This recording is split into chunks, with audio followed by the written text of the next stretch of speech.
দোহাই তোমার ওই বিষ আমার শরীরে ঢুকিয়ে দিও না। আমি যে কিছুতে সহ্য করতে পারি না। এই যে আমি এখানে চুপচাপ শুয়ে পড়ছি। আমি এখানে চুপচাপ শুয়ে পড়ছি। পাগলা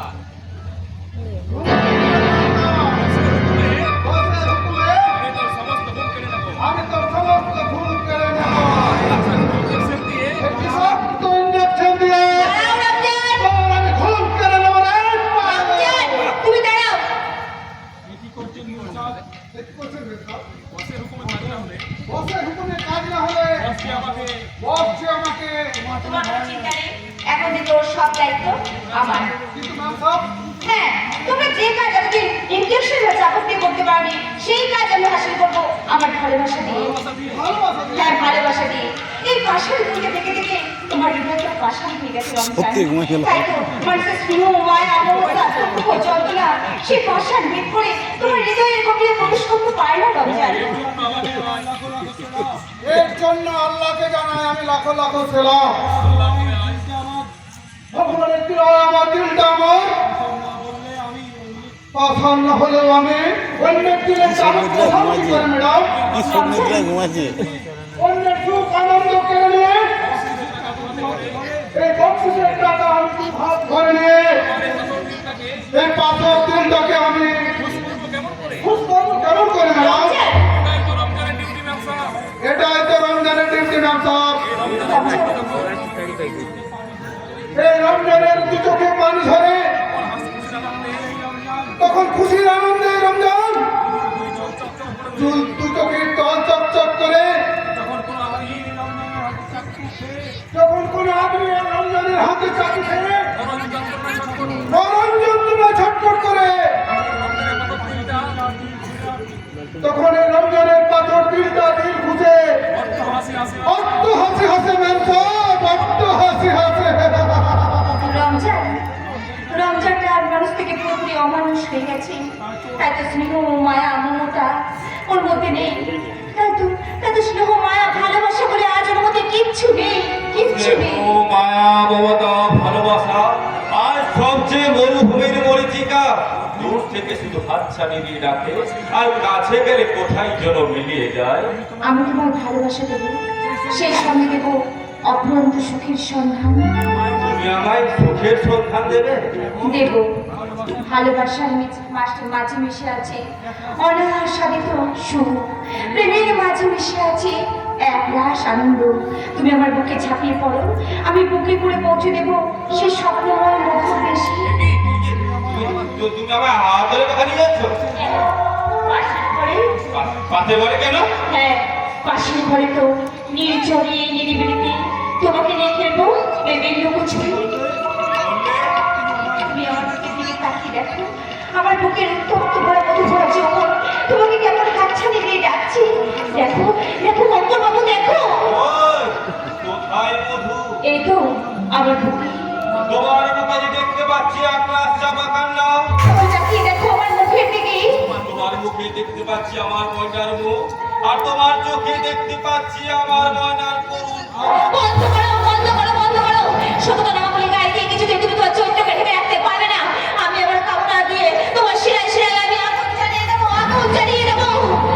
ঠিক ঠিক আমার ময়না আমার বুকে ঝাঁপিয়ে পড়ে বলতো, দাদা তুই ছাড়া আমার যে কেউ নেই। তুই সারা জীবন এইভাবে আমায় ভালোবাসবি তো? আমি তাকে এইভাবে ধরে বলতাম, কেন ভালোবাসবো না রে পাগলি? তোকে আমি সারা জীবন এইভাবে আমার বুকের মাঝে আগলে রাখবো, কিন্তু পারিনি। আমার ময়নাকে আমি আমার এই বুকে ধরে রাখতে পারিনি। ওরা শয়তান কর্তৃকারী আমার বুক থেকে আমার ময়নাকে ছিনিয়ে নিয়ে গেছে। এই মেয়েটা তুমি ময়না হতে পারো না? না না না, আমি পারি না, আমি পারি না। কখনো তুমি বলো না গো, বলো না।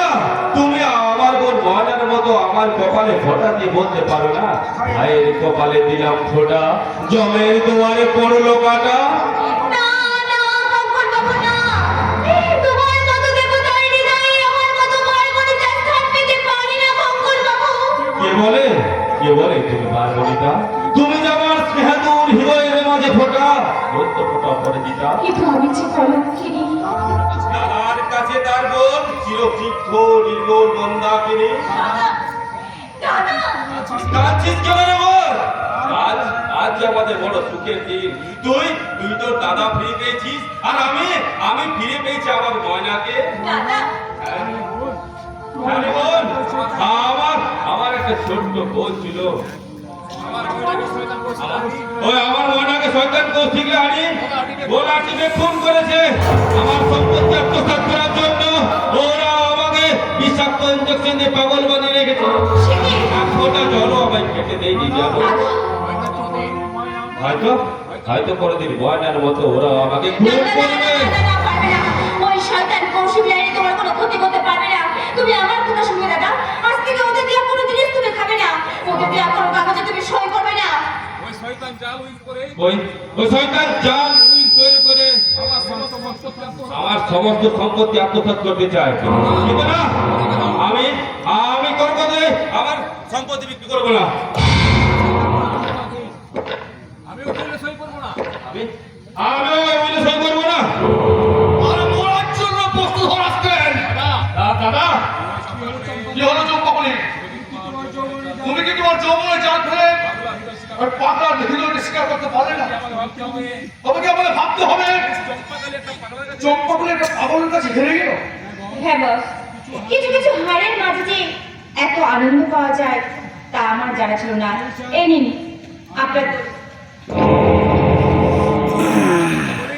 চম্পাকলি, এই পাগলার চোখের জন্য তোমার কোমল হৃদয় জন্মালেও কিন্তু কৌশিক লেওয়ার এই পাশার হৃদয় করবে না। মন কম্পন যেভাবে হোক তোর সমস্ত সম্পত্তি আমার চাই। তাই তোকে আমি বলছি এই দলিলটা তুই সই করবে। না দাদা, এই কথা আগেও আমি তোমায় বহুবার বলেছি। ওই দলিলে আমি কোনো কাগজ সই করবো না।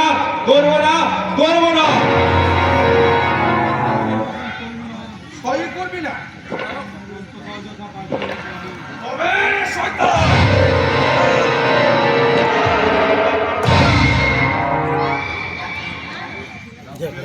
আজকালটা বোধ হয় বেহুশ হয়ে গেছে।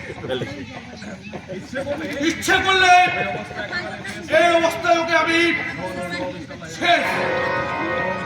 নো মিস্টার লাহিড়ী, মূর্খের মতো এত অধৈর্য হলে চলবে না।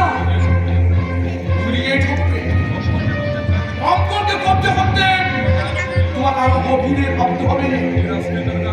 এই রাস্তার কাছে তোমাকে কোনোভাবে হারা চলবে না। যেমন করে হোক তোমাকে জিততে হবে কৌশিক লাহিড়ী, তোমাকে জিততে হবে। সালাম বস। এই পাগলাটা এখনই রুমে পৌঁছে দেবে। ওর কাঠ থেকে আমার সমাপ্তি করান। আর ওর সঙ্গে আমি শেষ বোঝাপড়া করবো। ঠিক আছে বস। আমি বলছিলাম কি বস, কাজের কথায় পাগলটাকে একদম খতম করে দেবেন, তাহলে কিন্তু আপনি নিজেই ঠকে যাবেন।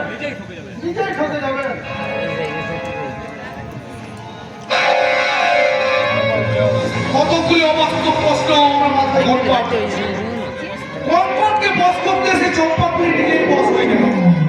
এত বিষ ইঞ্জেকশন করার পরও